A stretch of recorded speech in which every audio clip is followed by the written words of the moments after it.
போவே இல்லடா, இங்கே நின்னாளா? கைஸ் நான் அப்படியே வந்துட்டேன் கைஸ். இங்கே உடம்பு அடிக்குது.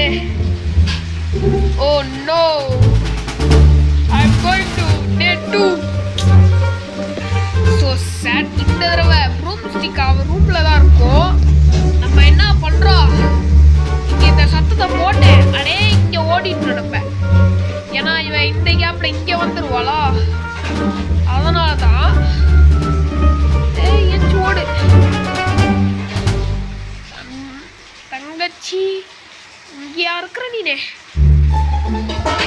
அப்பாடா இங்க இல்ல.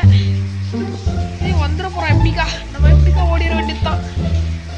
ஏன்னா சத்தம் கேட்டுருச்சு அந்த இடத்துல.